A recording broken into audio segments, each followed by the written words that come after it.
Hello students. आज का topic है understanding happiness and prosperity, their continuity, programme for fulfilment of happiness. तो इस टॉपिक को अगर हम देखने जाते हैं तो इसमें कई टर्म्स हैं। एक तो हैप्पीनेस को समझना है, प्रॉस्पेरिटी को समझना है और किस तरीके से continuity of programme for fulfilment of happiness. ये 10 नंबर का एक बड़ा क्वेश्चन आता है इसको एक्सप्लेन करने के लिए। कभी कभी 2 नंबर में भी हैप्पीनेस एंड प्रॉस्पेरिटी की अलग अलग डेफिनेशंस पूछ ली जाती है। तो चलो स्टार्ट करते हैं। तो अगर हैप्पीनेस को देखने जाएं, अभी तो आप हैप्पीनेस के मतलब जब भी आप आराम में होते हैं, जहाँ अच्छा फील कर रहे होते हैं, तो वहाँ हैप्पी। अब वो स्टेट, लेकिन हो सकता है कि वो स्टेट आपकी कंटिन्यूटी में आप रहना चाहते हैं कि नहीं। ये देखिए कि द स्टेट और situation in which I live if there is harmony, synergy in it is naturally acceptable to me to be in that state situation is called happiness। ये डेफिनेशन होगी, इसको समझ लेते हैं कि हैप्पीनेस वो सिचुएशन है कि जिस स्टेट में आप अच्छे से हमेशा रहना चाहते हैं। जैसे अगर आपसे कहा जाए कि भाई सम्मान पूर्वक जीने, आपको सम्मान मिल रहा है तो आप सम्मान के साथ हमेशा ही रहना चाहते हैं। क्या आप चाहते हैं कि अपमान पूर्वक आप रहें? तो सम्मान की जो फीलिंग है उसके साथ रहने में आप हैप्पीनेस इंश्योर कर रहे हैं।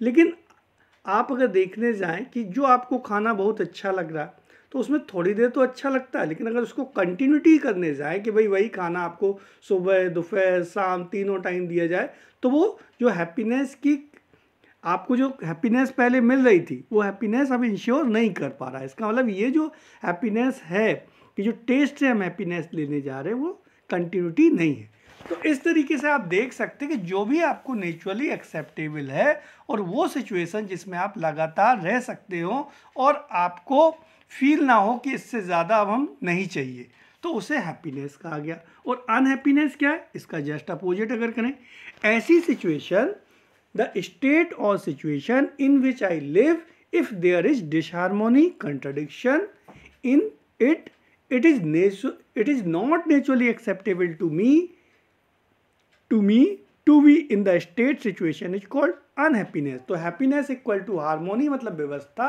संगीतमयता, और अनहैप्पीनेस मतलब ऐसी सिचुएशन जैसे आप क्रोध में हैं, आप परेशान हैं। क्या आप चाहते वहाँ हमेशा रहना चाहते? आप सोचते जितनी जल्दी से जल्दी ये परेशानी आपकी दूर हो जाए। तो ये जो स्टेट है वो अनहैप्पीनेस की स्टेट है। तो हम लोगों ने समझा हैप्पीनेस क्या और अनहैप्पीनेस क्या। अब अगर हम देखने जाएं कि कैसे हम इंश्योर करें कि हम हैप्पी हैं कि नहीं, तो अगर देखें कि व्हाट आई एम, तो what I am desire, thought and expectation, this is my competence. And अगर हम डायलॉग करें अपने अंदर कि what is naturally acceptable to me, my natural acceptance. ये हम लोगों ने सेल्फ एक्सप्लोरेशन के टॉपिक में बहुत अच्छे से समझा था। इसका वीडियो पहले से बना हुआ है, उसको आप सेपरेटली देख सकते हैं आराम से। अभी मैं ब्रीफ में बता सकता हूं कि अगर आप अपने से ही क्वेश्चन कर रहे हैं, अपने को सेल्फ एक्सप्लोर कर रहे हैं, तो अगर आपसे पूछा जाए कि आप रिलेशनशिप में, परिवार में, समाज में रहना पसंद करेंगे, रिलेशनशिप की जब फीलिंग आपके अंदर है, किसी के लिए रिस्पेक्ट की फीलिंग है, ट्रस्ट की फीलिंग है, इनके साथ आपको अच्छा फील होता है, कि जेलसी की फीलिंग है किसी के लिए, एंगर की फीलिंग है, उसके साथ अच्छा फील होता है। तो मोस्टली लोग, जो भी हमने जितने लोगों से क्वेश्चन पूछा, तो कहते हैं ट्रस्ट रिस्पेक्ट की फीलिंग के साथ हमें अच्छा फील होता है।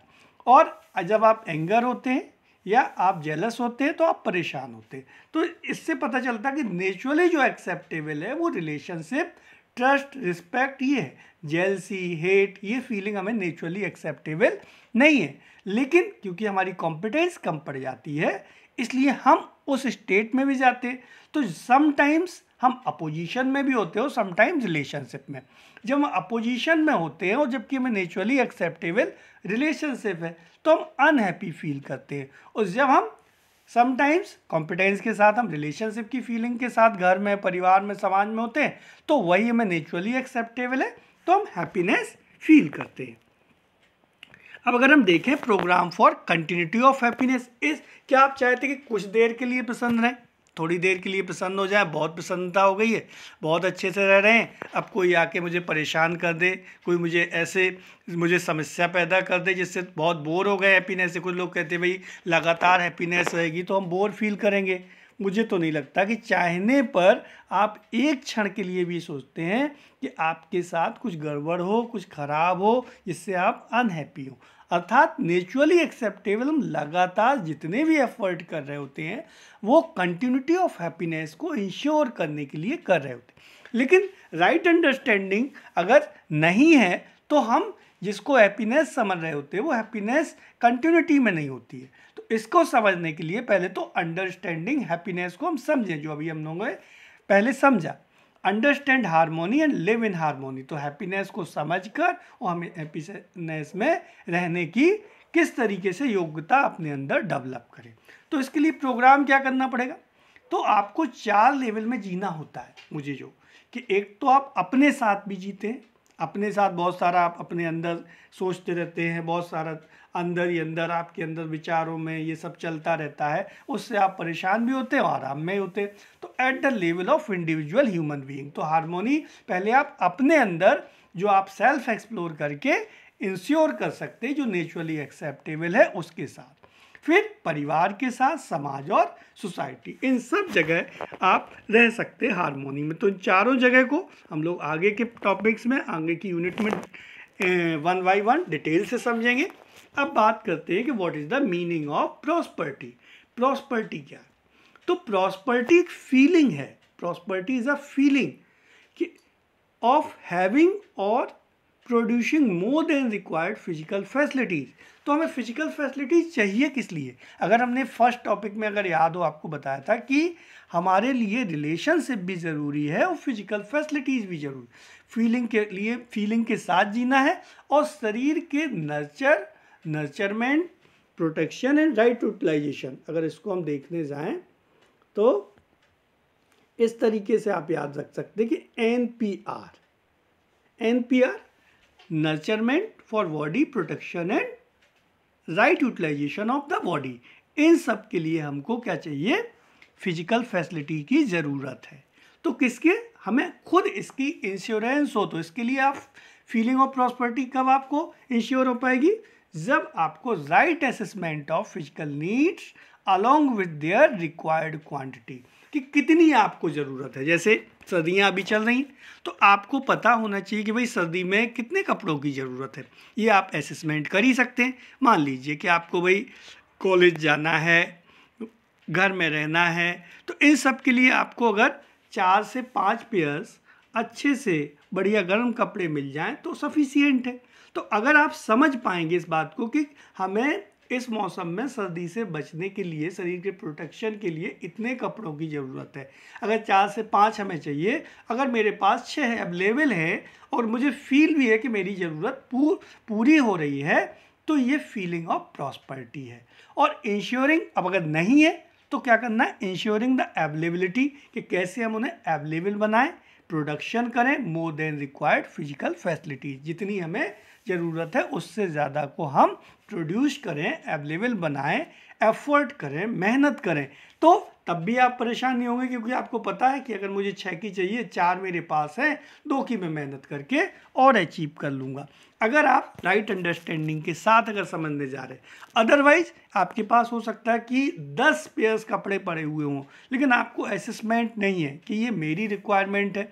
अगर आपने जो रिक्वायरमेंट दूसरे के बेस पर डिसाइड कर रखी है तो फीलिंग ऑफ प्रॉस्पर्टी नहीं हो सकती। आपने दोस्त को देख रखा है कि भाई वो तो रोज़ ही नए कपड़े पहन के आता है, तो मुझे भी रोज़ चाहिए या उससे अच्छा चाहिए, तो अब आपको लग रहा है कि वो जैसे ही आप उससे बदले तो आप भी बदलें, तो आपको फिर अनलिमिटेड दिखाई देगी। जैसे आपके पास मोबाइल है, उसके पास भी मोबाइल, दोस्त के पास भी है, लेकिन अगर लगता कि मोबाइल की वैल्यू पता नहीं, वैल्यू है कि कम्युनिकेशन करना, तो मेरे पास कम्युनिकेशन करने के लिए मोबाइल है जो मुझे यूज करता हूँ, तो जब तक वो आपके पास अवेलेबल है तो आप फील कर सकते हैं कि मोबाइल के मामले में मैं प्रॉस्परस हूँ, अगर आपने खुद एसेस किया। लेकिन अगर आपने सोचा कि नहीं, ये तो मेरे पास क्लास में सबसे अच्छा मोबाइल होना चाहिए, तो हो सकता है वो अवेलेबल भी हो जाए, लेकिन फिर दूसरे के पास उससे जहाँ बेहतर आ गया तो आपको फिर फील होने लगेगा कि मेरे पास तो है ही नहीं। तो ये समझे बिना कि मेरी ज़रूरत मेरे हिसाब से क्या है, आपको फीलिंग ऑफ प्रॉस्पेरिटी नहीं हो सकती। तो इसको प्रॉस्पेरिटी, इसका एक और क्वेश्चन बनता है कि what is difference between prosperity and wealth. तो प्रॉस्पेरिटी का मतलब कि हमको सही सही अपनी नीड का आइडेंटिफिकेशन है, उसको मैं पूरा कर सकता हूँ। वेल्थ का मतलब, वेल्थ ये फीलिंग है। वेल्थ क्या है, जो बाहर से दिखाई दे सकती है, मोर देन फिजिकल फैसिलिटीज बहुत सारी दिखाई दे रही जिसके पास, उसे हम कह सकते हैं वो वेल्दी है, धनी है।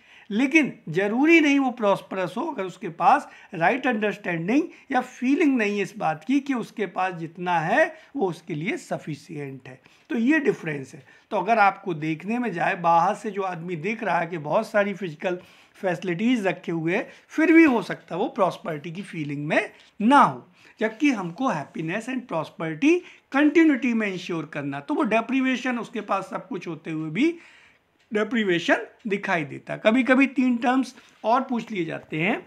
एक पूछा जाता है, इसके 3 तरीके के लोग दिखाई देते हैं। एक शुभदा विहीन दुखी दरिद्र, कि जिनके पास शुभदाएँ नहीं हैं, जैसे झुग्गी झोपड़ियों में लोग रह रहे तो उन्हें खाने पीने की कमी हो सकती है, इसलिए भी दुखी है, तो उन्होंने बहुत मेहनत की। तो दूसरे दिखाई देते हैं शुभदा संपन्न दुखी दरिद्र, कि जिनके पास बहुत सारा पैसा तो आ गया, जो अवेलेबिलिटी है, लेकिन दुखी अभी भी हैं। क्यों?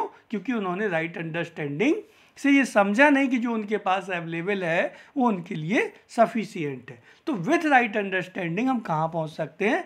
सुविधा संपन्न सुखी समृद्ध। हमको पहुँचना कहाँ है? तीसरी कैटेगरी में, कि सुविधा संपन्न सुखी समृद्ध। तो इसको अगर हम देखने जाएं तो 3 कैटेगरीज में इस तरीके से लिखते हैं, SVDD, SSDD, और हमको पहुंचना है 4S पे, सुविधा विहीन दुखी दरिद्र, सुविधा संपन्न दुखी दरिद्र, सुविधा संपन्न सुखी समृद्ध। तो इस तरीके से आप इस क्वेश्चन के जितने भी 2-2 नंबर के क्वेश्चंस बन रहे हैं वो भी आप सॉल्व कर सकते हैं, और डिटेल में आप इसको 10 नंबर में भी सॉल्व कर सकते हैं। Okay, thank you.